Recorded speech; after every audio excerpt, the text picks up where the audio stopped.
I got friends only wanna talk business. I got expensive, cause winning's expensive. I got expensive, cause winning's expensive. I've been reading all the war, and I've been shutting down the stars. Yeah, cause when it rains and it pours, yeah, and I'm ready for some more. Yeah. Welcome to Put That Coffee Down, the freight sales podcast for closers. And we have a special show for you today.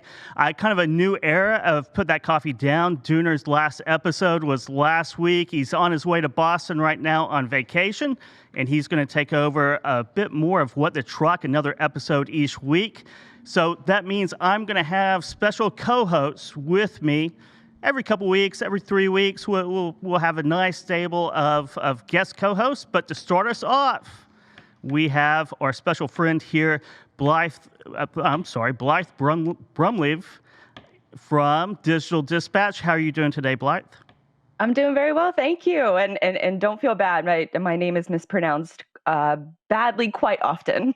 You know what? And that's something that I specialize in. And one thing I really get into my head when I do is pronounce people's names. And because I get inside my head, I'm always wrong, or I always stumble on those. I've heard it every different way, so no worries. You probably won't be able to pronounce it in a way that I have it, or mispronounce it in a way that I haven't heard before. I have a special talent on that, though, so I'll probably find a way to do that. But Blythe, it's great having you here on the show today. And for those out there who don't know who you are, can you do your 30-second elevator pitch? Give us a bit of background on your experience in logistics and the businesses that you run. Sure. So 10 years ago, I got my chance in logistics as an executive assistant, working directly with the CEO, the COO, and the CFO. And at the time, they knew that I had a side hustle blog, sports entertainment blog. So when they found out about that, I started handling the marketing for this $140 million 3PL. And so long story short, that I worked for that company in their marketing for about 5 years until they closed down. And then I got some opportunities in a local print magazine where I served as editor-in-chief, and then also got some local sports broadcasting opportunities. And then 3 years ago, I went out on my own, started my own marketing agency, Brumleve Brands, which evolved into Digital Dispatch, which has been in operation for a little over 2 years now. So here I am. Great, and you just launched a product, right? Freight School Playbook. Can you give our audience a little bit of an update on that and what you provide out there? Sure. So Freight School Playbook is an online learning courses for the logistics industry. So marketing and sales in particular. We have 4 courses on the site covering everything from how to start your content marketing plan to also the distribution of that content, how to audit your website, and then also how to start a video cast. That's the latest course that I just launched on the site. And I'm really excited about that because I feel like with COVID, it's sort of, it's sort of expanded the industry as far as video consumption is concerned and podcasting. There's so many different podcasts and providers out there that are, or creators that are creating this great content. So for other businesses and people that are looking to join the trend in that regard, this course is for them. That's great. That is great. And again, thanks for joining us. We are going to finish off December. So the next 3 episodes, Blythe is going to be joining us as the co-host. And we have a special guest here in studio today. And that's our very own Executive Vice President of Content here at FreightWaves, Emily Szink. And we're going to talk about emotional intelligence in sales and probe down into her background a little bit in news journalism, reporting, broadcast journalism, and working the crime beat, and really being able to convince people who've been through horrific trauma recently to get on camera and tell their stories and kind of how you read people, how you lead them in with emotional intelligence to do that. So that'll be coming up here in 1225. So, but we're talking about emotional intelligence. What does that mean to you, Blythe? Emotional intelligence really from a marketing perspective, it's really the ethos of what we do. And you have to know it from a sales perspective as well, because you can't get the leads through the door without great marketing, and you can't close those leads without great sales. So they really have to be sort of intertwined, and you really have to understand that customer journey before you're ever able to sell to them. And the customer can be in that journey in a variety of different points and a variety of different moments in their life. So the short answer is that you kind of have to market and sell to all of those different steps, but at the same time be empathetic. And I think that's what we're going to get into later on in the show. It is. It definitely is. But before we get to emotional intelligence, let's talk about good and bad marketing, and then also our hot sales tips. So you picked out the good and bad marketing segment today, Blythe. What do we have? All right, so first up on this list is, you guys have touched on this just a tad in previous episodes, where you talked about the LinkedIn debate of to tag people in your posts or to not tag. And there was a screenshot that was sent out the other day on Twitter that was LinkedIn actually encouraging a user to tag someone in the post. So LinkedIn, we may have our own personal feelings on whether we like it or not, and whether we think it's a little spammy or not, but LinkedIn is actually encouraging you in your posts, if they don't initially get enough traction, for you to start tagging people in the post. So I don't know if that's a definitive answer on the great tagging debate, but I thought it was interesting that LinkedIn is the one that's encouraging it. I think, I guess now they're explicitly encouraging it, because basically the algorithms reward you for tagging people. And whether you like that or not, there's debate back and forth. I do tag a few people, but they're usually listeners, though they're not complete strangers. And I don't post that much, so I don't really think that I'm spamming too many people. And I do hear from people that I forget to tag, and that they ask me to just start tagging them again, because Oh, wow. I guess it heightens their visibility as well. So I don't feel too bad about it. My LinkedIn notifications are a mess. I mean, a complete and utter mess. And I've just accepted that fact. I really wish I didn't get notified on everything. People liking comments on posts from other people's posts that I'm tagged in from weeks ago. But it goes with the territory, I suppose. Now, when you post, are you removing anybody from the list if they're not engaging with it? Maybe say you've tagged them in a few posts in a row and they haven't engaged with it. Are you removing them from your future tagging efforts? I am, yes. Yes, I recycle quite a bit. We get new people in the ecosystem all the time, and those go in, and the people who really aren't active go out of the tagging. And sometimes I hear about that.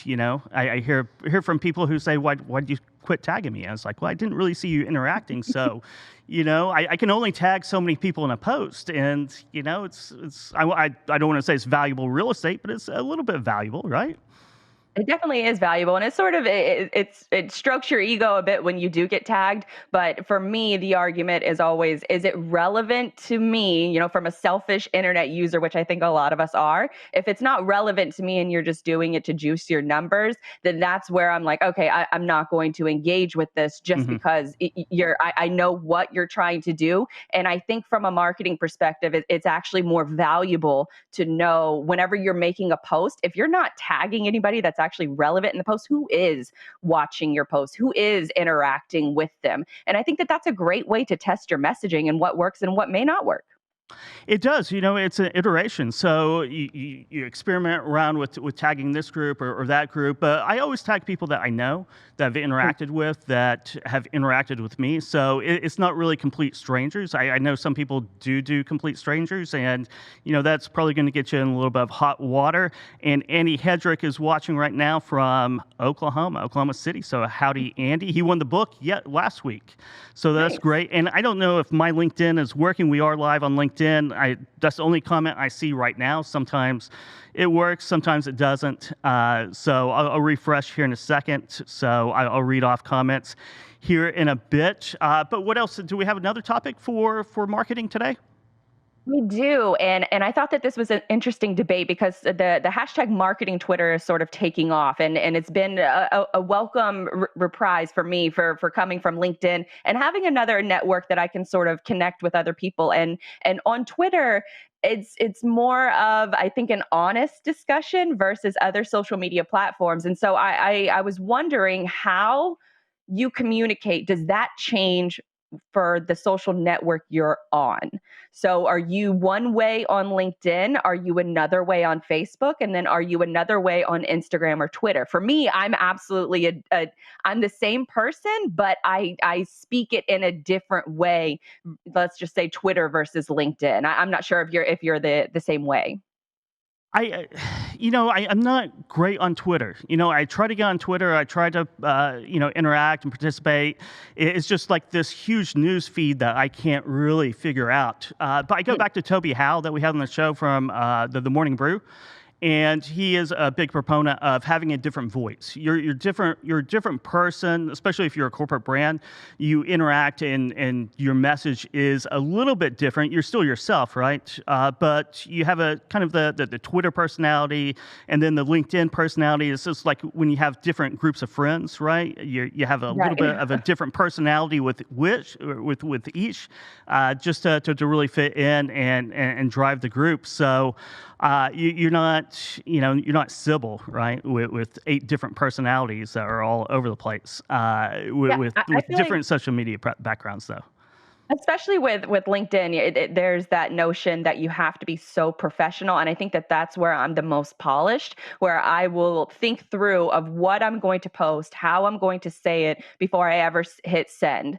Now on Twitter, it's more of an emotional reaction. If you follow me on Twitter, on Jaguar game days, it's usually a bunch of emotion that's involved. But I think that sort of speaks to the greater benefit of Twitter, is that you can feel like you can get to know people on a different level, that they're almost more honest because they can have the freedom to be a little bit more snarky. And it's also the place where we go to, especially on Twitter, where we go and make fun of LinkedIn. And there's a bunch of accounts that, Crap on LinkedIn is one of my favorite accounts. And that's actually where I saw the first topic about the LinkedIn tagging debate, that they make fun of people on LinkedIn. And I love the snarky behavior of Twitter, where it's a little elitist and it's a little controversial at times, to say the least. But there's definitely a lot of value in there. And I feel like that's where you can almost, if you're struggling with what to post on LinkedIn, go to Twitter and see what's working well and what isn't. And it's mostly humor that's working on Twitter. It definitely is. You mentioned the Jaguars. Did they win Sunday? No, they did not. Okay. I really didn't know the answer to that. We weren't supposed to talk about that. I know. That'll be it. That'll be the entire Jaguars conversation for this episode. That's a past life for me. I don't want to do it anymore. So for those that didn't know, you used to be on the radio, on a sports radio program where you broke down the Jaguars performances every week, right? Yeah, I was on two different shows. So Helmets and Heels, which was the first football show in the country, hosted by all women. So that was every Tuesday night, and we broke down the Jaguars, previewed the next week. And then I was also on what's called the Kickoff Show, which was on Jaguars game day. I had a very strict rule with the station that I said I will not work during the game, and I don't want to work a few hours before, because I love the culture of football so much. Mm-hmm. And I always went with my dad and my brother, and it was just very important to me to continue to still have that. I never wanted to be the type of broadcaster that sits in a press box. I just thought that, the idea of not being able to cheer or in my case, curse out your team whenever you want to was a big deterrent. So I wanted to keep my season tickets. I wanted to cheer for them. And for the overwhelming majority of it, it was miserable doing it. But that one season, the 2017 season where we went to the AFC Championship game and sort of shocked the world, that's what made it all worth it to me. It does. It does. So let's move into emotional intelligence, and it's something that you need when you speak with Jaguars fans. You need a lot of emotional intelligence to empathy. And empathy, yes. So I did post on LinkedIn a day or two ago looking for suggestions on, how people use real-world techniques on emotional intelligence in sales, and I got some great responses.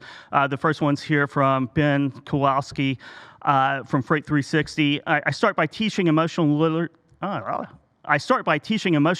literacy. Before you can be emotionally intelligent, you have to be emotionally literate. So that speaks kind of to self-awareness. Nicole Glenn from Candor Expedite, that is going to be a great show. Emotional intelligence is understanding what the other person is going through, which should be the foundation of sales. Identifying how you can help that person with the empathy of what their role is requiring of them and how to help them relieve an issue by genuine care and solutions. Then Charles Arosa from Arosa Transportation. Always be honest and professional. Customers may not like what they hear, but you will keep your integrity and their respect, future business and referrals. And then Jeff Booth from OpenDoc, he was on the show a few weeks ago. He says, set the mood. Number 2 is reliability and understanding. Number 3 is help people. And if you do those things, that shows your emotional intelligence. How do you use emotional intelligence? What kind of techniques? Real world examples, Blythe. For me, it's and this is something that I have to get better about in my business because I'm a marketer. I come from the content creation standpoint. But with the recent launch of Freight School Playbook, I had certain sales goals and I didn't even know why I was setting an arbitrary number. I wasn't basing that off of anything. So for me, it was really a wake-up call that I have to go back and I have to connect the dots from a marketing and a sales perspective. And so for me, that was the first sort of just aha moment that yes, your content can resonate with people and people can be interested in it, but you also have to speak to them in a way that's eventually going to close the deal. And you don't do that unless you have a deep understanding of where a variety of your customers are at in their buying process. So I think you brought up actually a really great article that talked about 5 major skill sets in order to develop emotional intelligence. And I think we're going to run through those here in just a second. But most of those, I was like, oh my gosh, I already do these for myself, like keep a journal and slow down whenever you're feeling a little frustrated. Some of those things really spoke to me because that was something that I tend to do for myself. And I need to get in a better habit of flipping the script and doing that for my customers. Yeah, you definitely do. And I think it all goes down to why people buy. Yeah, you have to figure out why each individual buys, and they buy a little bit on emotion, a little bit on logic. It's a weaved narrative. We talked about that last week on Put That Coffee Down with Subtle Words That Sell, and a lot of that was about using emotional intelligence with what words you use, like leading, suggesting, but really being able to read the other person like you're playing a hand of cards or any other game where you're playing against someone. You kind of have to read the situation and be emotionally in tune with them. And that, a lot of self-awareness, a lot of humility, a lot of things that we're going to talk about right here. So there's 5 elements, and we'll dive into this. According to Daniel Goleman, an American psychologist who helped to popularize emotional intelligence, there are 5 key elements to it. And the first one is self-awareness. The second one's self-regulation. Third is motivation. 4th is empathy. 5 is social skills. And let's talk about each of these 5 in further detail. So self-awareness, what does that mean to you, Blythe? Self-awareness. Now, 2 of these main points that were in this article that you're referring to was keep a journal. And for me, keeping a journal is my planner. I am religious about my planner. I spend a lot of time picking it out each year. And it's one of those items that I can look back on and I can see what I was doing on that day. I love that. And I know that there is a booming market for people who do journaling, bullet journals, quarterly journals, things like that. And so I think that when you are able to track where you want to go, then you're also able to track how you accomplished it. So keeping a journal to me is very important as far as the self-awareness portion of the 5 keys to success. And for me, that is definitely the journaling aspect. And then also slowing down. I think slowing down is something that a lot of us were forced to do during COVID. And I think it forced a lot of us to look back on, in both personal and business, of what's worked well and what hasn't, and how can we change that for the future. Yeah, I definitely agree with you. I should journal more. I don't really. I write down bullet points a little bit, but they're kind of haphazardly. They're all over the apartment. They're all over my desk. But I do keep my mind focused on those goals and kind of how to accomplish those goals. Slowing down is something that I've always focused on. And the whole nature of reacting or responding, right? Reacting is having someone else control how you feel. Responding is your response. Is where you're in control of your emotions, your thought processes, where you don't overreact, where you keep yourself in check, and you can't really you don't control the problems you have or things that happen to you, but you can always choose, and you can always dictate how you respond to those. And that's very important. And it takes a lot of emotional intelligence to be able to slow down that way and respond, right? And I think that actually leads into it. It sort of hints on the next one of these 5 that are listed in order to develop empathy, and that's self-regulation and knowing when to hold yourself accountable, to know your value, but also to practice being calm. I don't know, when was the last time you sent an angry email? It's been a long time, because I learned not to do that, because it never turns out well. It never turns out well. You can sit back, you can take a deep breath, you can walk around, you can walk across the street, you can go get a coffee. There's a lot of things you can do, and sit down and really strategize and think about how you're going to respond, because if you respond, you don't have your emotions in check, and bad things always happen for that.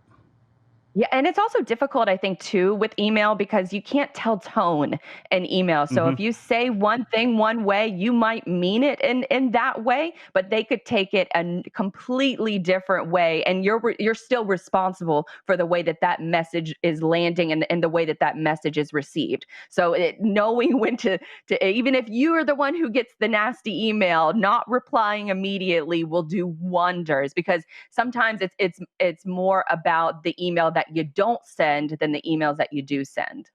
You're exactly right about that. And 2020 has probably taught us all that, because a lot of our messaging is over Slack or Teams or email, not face to face. You can't really read body language whatsoever. And I'm constantly rewriting just quick Slack messages, because I understand what tone it might look like. And I'll reread it 2 or 3 times, because you get to the point where you're you're very direct and to the point on Slack, because you're writing so many messages. You have your email, you have your Slack, you have text messages coming in, and maybe phone calls, and you get very hurried, and you just want to get direct to the point. But how people respond to that, or how they read that is your responsibility, as you just said, Blythe, and that goes to accountability as well. Being accountable for everything that is under your control, or everything that's out of your control. Being responsible and taking the responsibility and the control of your responses to all of this. Your accountability is very important. Absolutely. And I think as with COVID has taught us is that people's, especially during certain times, you can't really know what mood or what setting they're in or what they're dealing with. So having that extra layer of empathy and compassion for whatever they may be going through that you have no idea, I think will go the extra mile, is just to calm down, go for a walk, go outside, go to the gym, and wait an hour before you send that email back or you send that Slack message back, because that can be the difference of making someone's day a little bit easier, and making ultimately the goal of whatever you're working towards, make that pathway a little bit more clear. And it's going to make your day a lot easier, because then you don't have to go into the rabbit hole of, no, I didn't mean that, I meant this, and it just creates more problems if you don't respond in the correct way, and don't think about what the reader behind that is going to do. And that goes with person-to-person conversations too.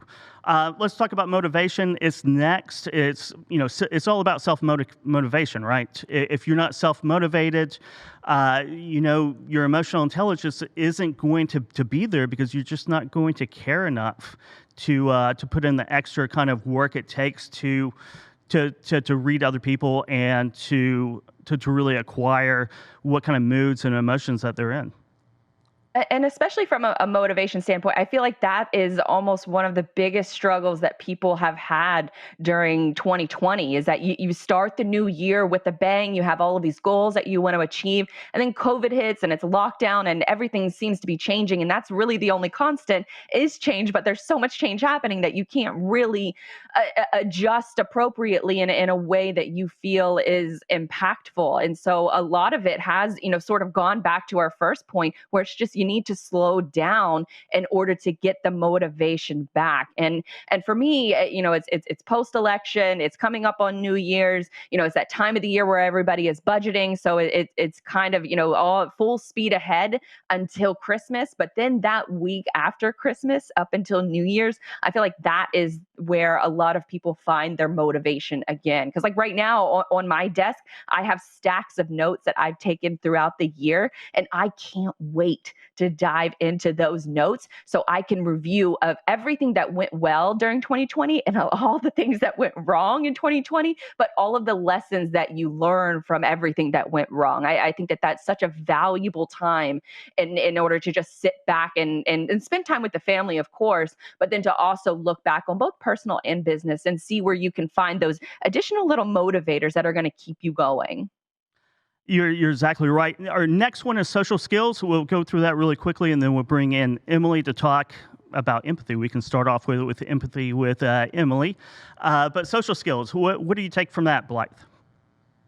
The big one for me was to learn conflict resolution. And it took me a little while to learn this, coming from, a sports broadcaster perspective, where you're arguing about any kind of sports topic that you can and you're debating about it. But it's also taking that extra step in the business world of learning what hill you want to die on. Which battle do you firmly believe in that you are willing to go to the gauntlet for, and which battles are you not? And I think that specifically in the business world of trying to maybe convince a client to purchase something additional that they don't know that they need yet. So it takes that extra level of understanding of where they're at and trying to sell to them a problem that they might not realize that they have yet, but they're going to face it in the future. One thing in particular with one of my clients is he was talking about, well, I need to get more leads to the website and I'm not seeing enough ebook downloads. And I said, well, that's the nature of the business that we're in. Marketing is always changing, and you have to change your strategies. Once you get used to something, and if it worked in the past, it might not work in the future, and you have to learn how to let that go. And sometimes executives don't want to hear that. That they don't hear that. It takes some criticism sometimes, or hearing things and accepting things that you don't want to hear. It's also about just knowing how to talk to each individual in each group. That's really all social skills are, and it's enjoying talking to people. It's just enjoying being around people. Once you have that, and a lot of that goes back to motivation. These are all interlinked quite a bit, right?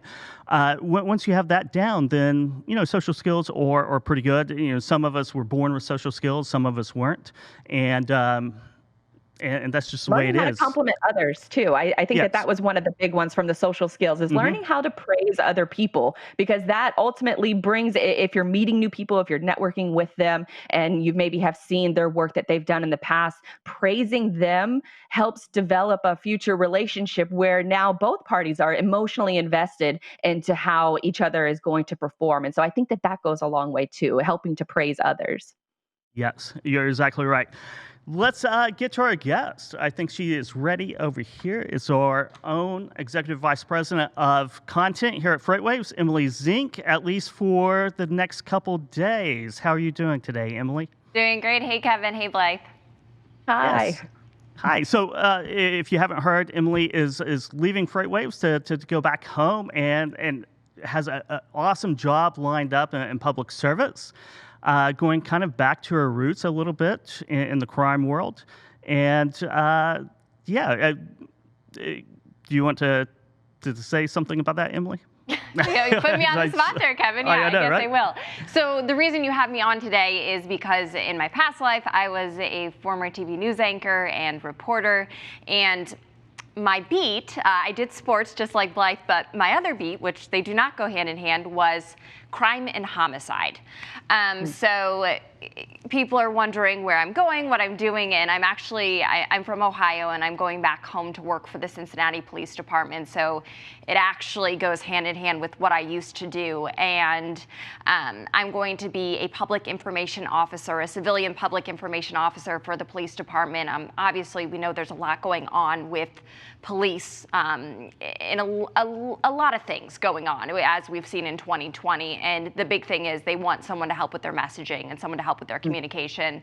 And for me, it's something that I've done in the past, but the biggest thing is it's a way to go back home. So this is very bittersweet for me. I've loved my time here at FreightWaves. And Kevin, I know we've been talking about doing this episode for a very long time. So what better way to do it than your first episode as your new show without Dooner, and a lot of big things planned for Put That Coffee Down, and it will be a good episode, and it's been a great episode so far. So I've been listening to a lot of the topics, and it's one of those things you guys were talking about. You either know how to talk to people or you don't, but it is a skill that you could learn, and it's something you could work on, which is good. And Emily, this kind of, this kind of goes. I was go right ahead. I was just going to say, it comes from our conversations quite a bit about, being a crime beat reporter and going out, talking to families of murder victims, families of violent crime, witnesses, and convincing them to speak on camera, and knowing, and it goes back to last week, we were talking with Paul Ross, our guest, about the differences between manipulation and persuasion, and the fine line of those two. Can you expand on that? Yeah, there is a very fine line. And when I was listening to last week's episode, I was thinking to myself, it's a very tough job to go, and it's called a door knock. You show up at someone's house on the worst day of their life, knock on the door, and say, do you want to talk about your family member who just died? If someone was to show up on my porch, if a family member, a loved one had just passed, I wouldn't want to talk.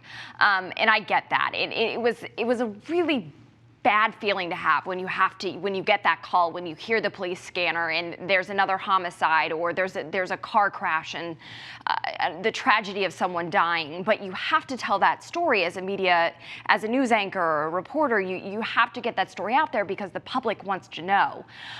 For me, the biggest thing was empathy. I knew a lot of people, coworkers, competitors at other stations who they just wanted to get the story done. It was their assignment for the day. They hated covering homicides. They hated covering crime. They just wanted to be done with it and over with it.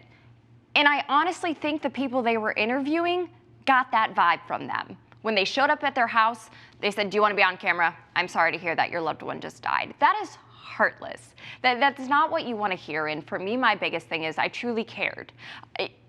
I would not want this to happen to me. I would not want to be in that situation. So when I showed up there, I had that mindset already, that this is the worst day of this person's life. I'm the last person they want to see. I can't tell you how many times I got cussed out, how many times I got doors slammed in my face. One story in particular, this lady literally for 15 minutes told me how I was the scum of the earth showing up. Her husband had just died in a motorcycle crash, and I was the worst person in the world, prying on this story. How dare I find her address and show up? And I stood there and let her yell at me because I knew that she wasn't mad at me. She was mad at the situation. And I said, you know what? I am so sorry. I will leave you alone now. I gave her my business card. And 1 hour later, she called me back and apologized. She said, you know what? You did not deserve that. You are not who I'm mad at. I'm mad at the world right now. And she and I together worked to do a motorcycle safety story. It was just someone recklessly driving, did not look twice, and hit her husband while he was driving. And I was able to give her that platform, and I was able to give her that emotional release. And so that's the biggest thing is you just need to go into with the mindset, even when you're doing a sales call or a cold call, it's tough to do. You're picking up the phone or you're going into an office and you don't know these people, but the biggest thing is mindset. You're going in there thinking, you know, this is this person's situation, or also your mindset yourself. I'm going to sell this product. I'm going to do this. For me, it's I'm going to tell this story, and here's what I need to do to tell that story. Now, from I would imagine that working in broadcasting and asking people tough questions like this, and especially from a police perspective, when they have to deal with tough situations, there's a lot of, I would imagine, PTSD involved, and not just for the victims, of course, but for the people who are reporting the stories like you, and also police who have to show up and be those first responders. Are there any kind of resources or access to resources that you guys can utilize in order to I guess process the information, the awful information that you've just heard, in order to maybe help someone in the future? That's a really good question. A lot of times I think people think that being a news reporter is glamorous. You show up, you get your hair, you get your makeup done. It's not that at all. And you just brought up a really good fact, PTSD. For me, being on the crime and homicide beat, I luckily have never experienced the trauma of anything, but when you show up, you usually show up to the scene of a crime at the same time the police and the ambulance show up, because you hear that 911 call over the police scanner. They don't cover the bodies. A lot of times you're showing up. I was an overnight reporter, so you're showing up in the middle of the night at gruesome scenes, car crashes, murders, people being hit while walking, pedestrians while it's late at night, and you see a lot of stuff that you never expect to see. And so that was a really good point you bring up. I know a lot of people have left the industry because it's too much, the stories they've had to cover. But I think for me, my biggest thing is I've always enjoyed telling stories, and I always try to find the good in a story. I always try to find the good in people. And if it's a tragedy, how do I turn this tragedy, like the motorcycle example I just gave, turn it into something where you're letting the public know that you need to be careful while you're driving. You can't drive distracted. You need to know that there are people around you all the time, especially with motorcycles. It's hard to see if you don't look multiple times. So you always want to find the good at the end. So for me, that was my way of healing, knowing that I'm telling this story that might help someone else who's watching. But you bring up a very good point. There aren't a lot of resources, and especially I know for first responders, there's a lot of stories for police officers and firefighters about them having, you don't want it to get to this point, but there's a lot of stories of public servants taking their own lives just because that PTSD is just, it takes over them, it consumes them. And so I think a lot of places have gotten a lot better with offering resources. But as you guys have mentioned on the show before, Kevin, you and Dooner, with different things, Dooner just even talked about it on What the Truck the other day. People don't talk about mental illness or the stigma of talking about, I'm going through this right now, I've seen this, I need to talk about this. And I think the biggest thing is just talk about it. And I think people are a lot more accepting than we think they are. I think so too. I think a lot of people have a bit more empathy than people think when it comes to PTSD. Something you mentioned earlier is letting people vent, letting people talk, and acknowledging that, even if they're upset and it might be important to you, to be able to slow down, listen, a little bit compartmentalize it, or objectively look at it and check your emotions. And it seems like that is something that you've had to do quite a bit. And how does that translate into what you've accomplished around here at FreightWaves, selling ideas internally and externally as well? I think a lot of times you talked about slowing down. People are telling you what they want if you just listen. So as a reporter, as an anchor, people were telling me why they didn't want me there, or they were telling me why they were so upset. And I was able, because I'm empathetic, I was able to say, you know what, I should not be here. You're very upset. Here's my business card. If you want to talk, I'm here. I think at FreightWaves, the big thing is just listen. Within these walls and outside of these walls, everyone has great ideas and everyone's trying to tell you what they want. And I think the best thing is if you're a good listener, and that's what I learned from being a journalist, you have to listen. If you're a good listener, you can execute on people's visions. And I think that's what works so well for me, especially with Craig Fuller. He had a vision for FreightWaves TV, and I was able to listen to that vision and say, okay, this is what he means, this is what he wants. And I think that's a big thing I've noticed in the sales world. People are telling you what they want, and they're coming to you as the expert to help them take all of those ideas and put it into, whether it be a virtual event, put it into a marketing strategy. So I think the biggest thing is just going back to, if you listen, you'll understand what people are trying to get at and what their vision is they're trying to execute. And now you've touched on a lot of the different ways that you approach, from one side of the coin, awful situations, but then on the other side of the coin, you have a situation where, your executives and coworkers and fellow employees are looking for ways to do what you do, to empathize with people and to get their message out about their company or certain stories. Do you have a favorite executive or a favorite coworker that you've helped train up? And who is your favorite, and I guess why? Oh, you're putting me on the spot because they're all listening back there. Kevin's listening here. This is really tough.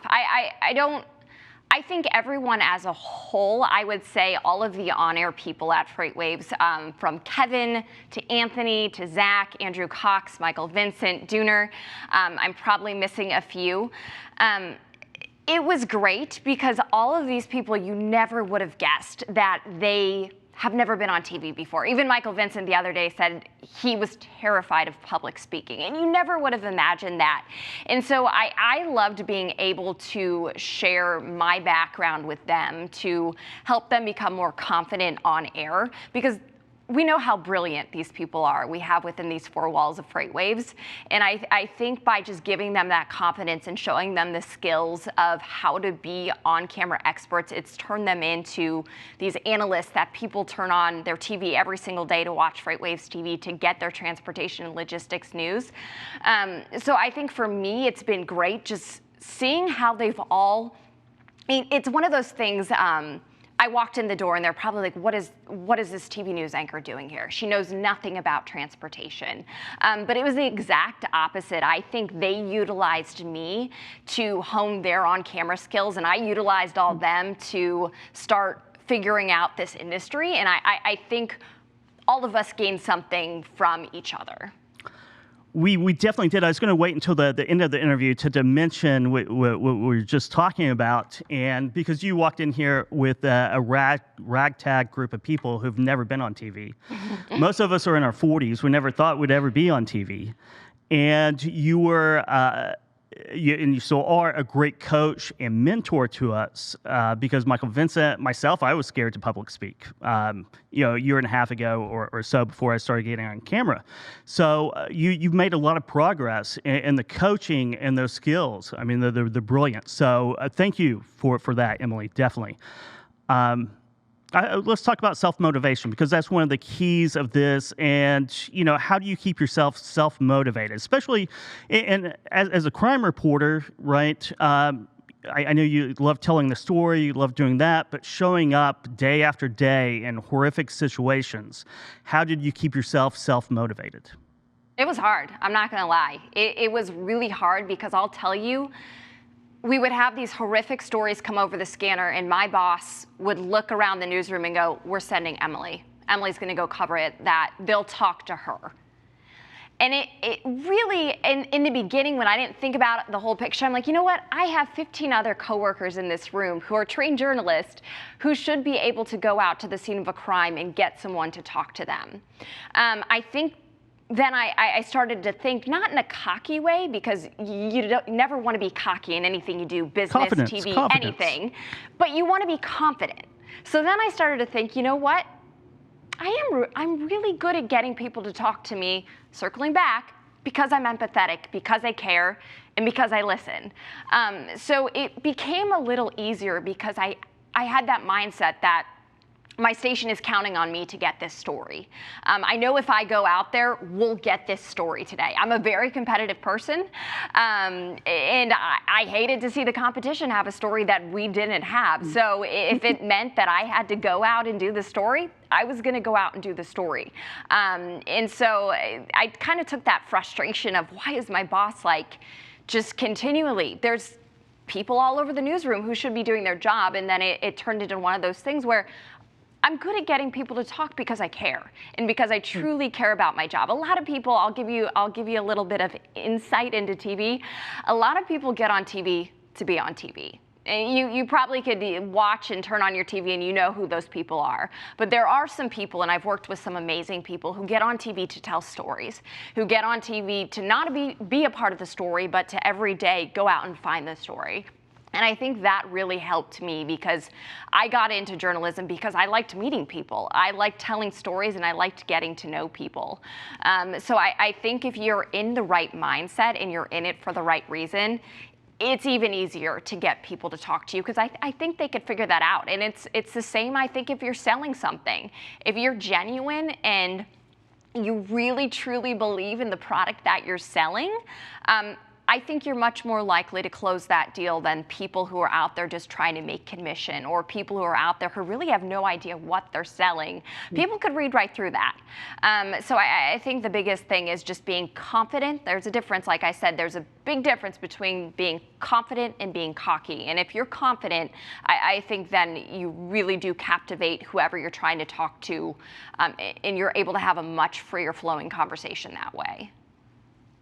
Now, you talked earlier about self-motivation and the importance of storytelling, but the other side of that is also the organization that is involved, especially when planning events. You guys earlier this year were planning for a ton of in-person events and then had to flip the script like that in order to go virtual. What was the biggest learning lesson that you had from going to in-person events to virtual events? I think the biggest thing is when you're in person, you're staying, you're finding your own way to stay engaged. So whether that be I go up and I talk to you at a booth because that's what I like to do, or we're over eating lunch together, or I'm sitting in the main room all day watching a keynote or watching a fireside chat because that's how I like to keep myself engaged. So I needed to think, how are we going to keep a viewer engaged where their TV is their only engagement? That's all they're getting. I can't lure them over to my booth to sell something, or I can't go up to them and have that face-to-face networking. How do I get them to want to watch this full day of content? And I think for us, it was figuring out that strategy of, the biggest thing is moving at a fast pace. So we made sure to keep all of our fireside chats. When we would do it in person, we would sometimes do 30 minutes to an hour, even with our keynotes. And it's fine when you're in a room with people and you know everyone else is there and you're at this conference and you have nothing else going on, but we live in a world of distractions. So I had to think, okay, people are probably sending an email while they're listening. And so the biggest thing is keeping everything moving so that you constantly have people's attention and you constantly have people engaged. The other thing is mixing our FreightWaves TV shows with our normal content, our fireside chats, our keynotes, because I think it was a way for people to then engage. They love when Kevin mentions their name on air, or when Dooner says, so-and-so listening from Phoenix, Arizona is watching right now. People love to hear their names on air. So it really was a way for people to have to actively stay engaged and actively listen. So it wasn't easy, but I think we figured it out. It took enough virtual events for us in 2020. I think we have it down to a science now. But the biggest thing was high quality content that people want to watch, and the pace of that content. Just keep it moving. We do have it down to a science now. We definitely do. It's been a wonderful job that you've done here. And in 2020, and Blythe said, everything went from live events to virtual events. It also had everyone at home as well and experimenting in new mediums. And I think that we might have encouraged a lot of that, which is good. What advice do you have out there for anyone who wants to turn that phone around on themselves and start producing video content for LinkedIn, for Twitter, for their website, anything and everything? Well, my team in the back knows this. Lighting is key. We always want someone to be in the best light they could be. So I always say it's $20 to $30. Invest in a ring light, invest in a panel light. Your lighting makes even the worst webcam look a little bit better. Even if you can't, if you are about to hop on a conference call or all of a sudden last minute they want you to talk at a virtual conference, you could use a window. Sit in front of the window. In the window, the natural light could light you. Make sure you're not blown out, but it could do wonders for you. So it's really just testing out your lighting. People notice things like that. Another thing is, I know webcams are so hard to find. A lot of Logitech webcams, which are the ones I always recommend, are still on back order. But your iPhone actually shoots in 4K. If you have a newer version of the iPhone, even your Droids, they have really good cameras. So I would recommend your cell phone camera is probably better than the webcam that's built into your computer. And another thing, Blythe, you have a great microphone. Audio is always key.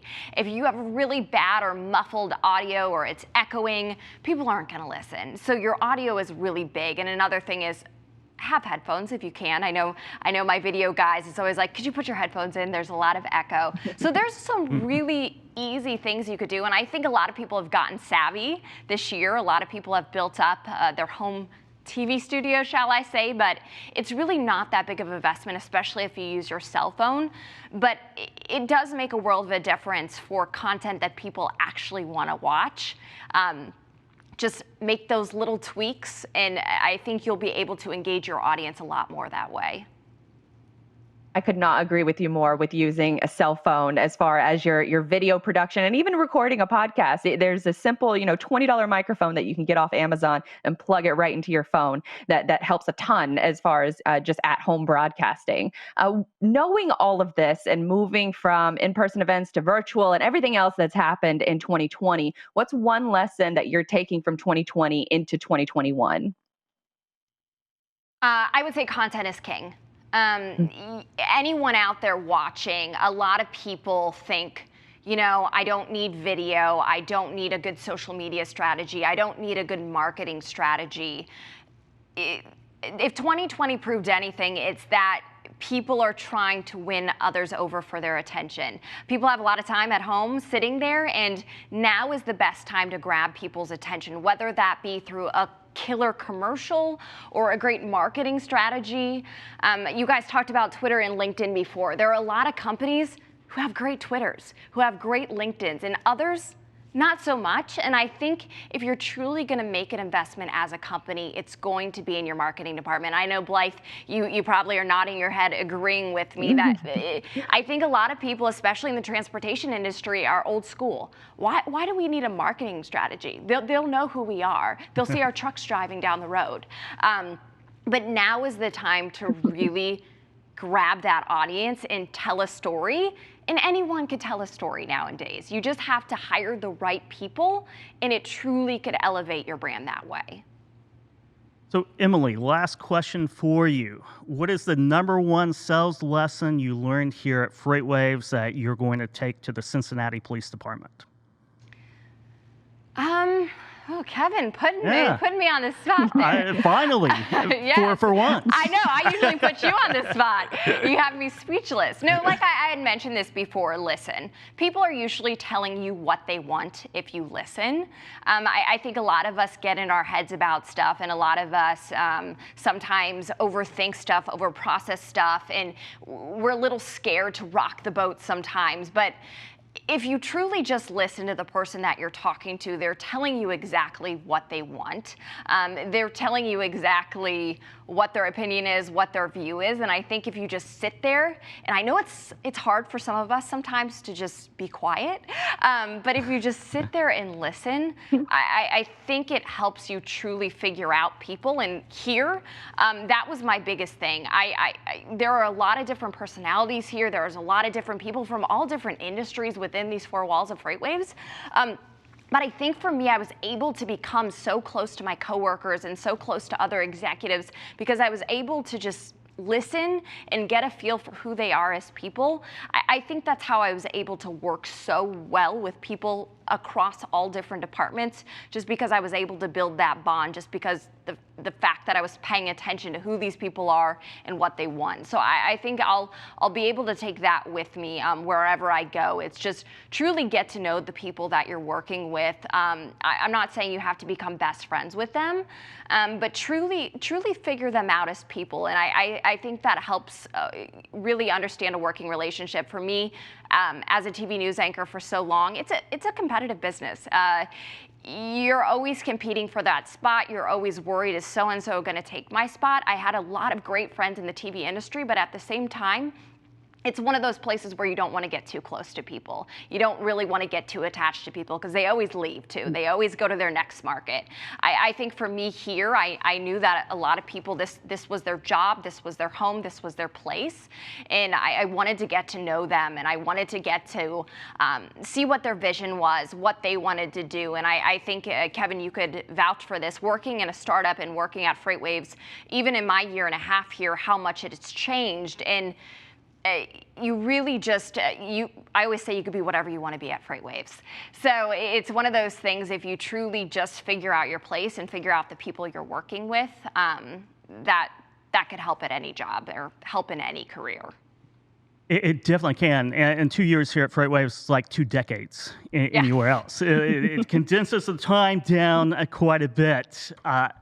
Thank you again so much, Emily, for coming on today and for everything you've done at FreightWaves and everything you've done for this ragtag group of on-air personalities that started with a GoPro, no studio, and very little direction. We were just going up on camera and talking.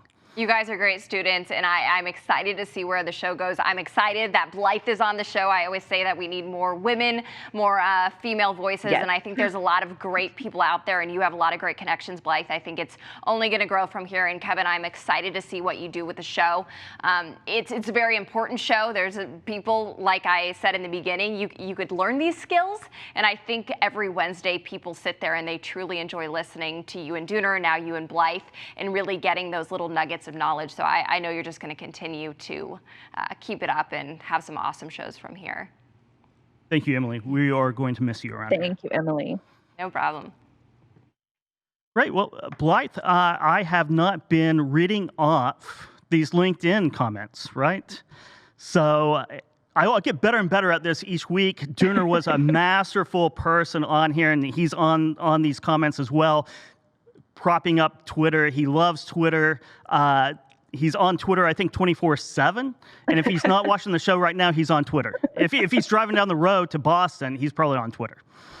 That's kind of one of those things with Twitter, is that you will look up and you'll realize that 2 hours just went by and you've accomplished nothing. I think that's just the nature of social media in general, but it definitely with Twitter, you can just get into these rabbit holes of discussions and comments. And speaking of comments, we have had a bunch of really good comments, especially coming from John and from Rhonda. They're talking about how they're starting their video journey, how John is about to get started with his video journey over the holidays. So the holidays is a great time to get that experimenting done. Rhonda has just started with her video casts and starting that podcast journey. And I've seen her on, a couple different shows within the freight community that has really evolved and really just blossomed over the course of COVID. I think a lot of us were looking forward to in-person events where we can do that kind of networking.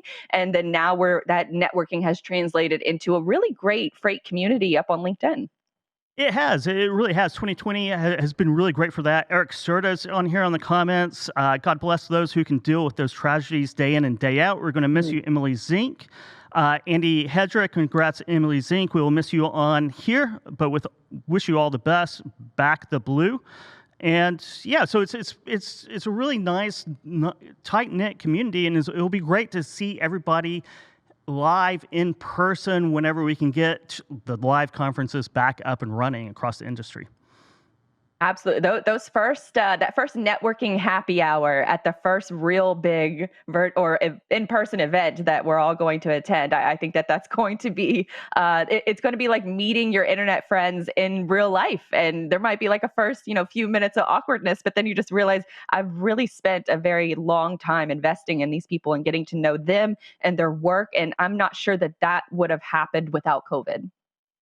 I don't think it would have either. I think virtual events has kind of leveled the playing field and gotten a lot of people in touch with people from across the industry that they would never have the chance to speak to or discuss or really interact with. And it's really equalized. It's made new entrants, new freight brokers, new carrier salespersons in the industry get in touch with a lot of people, a lot of great ideas.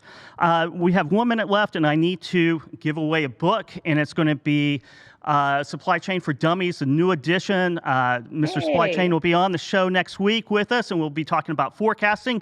But Blythe, can you pick a number between 1 and, 117? Oh my gosh. Okay. 93. 93. So we have 93 right here. Zach Calderon will win the book. I'll send that out to you. I'll tag you in a post, and we will do that. You can put that coffee down, wherever you download your podcasts, Freightcast, put that coffee down, Apple, Spotify, Amazon, wherever you want to go. As I said, next week, Blythe will be joining us with Mr. Supply Chain, Daniel Stanton, and we'll be talking about forecasting. Have a good one. I got friends only wanna talk business. I got expensive, cause winning's expensive. I got expensive, cause winning's expensive. I've been reading all the war. And I've been shutting down the stars. Yeah, cause when it rains and it pours. Yeah, and I'm ready for some more. Yeah.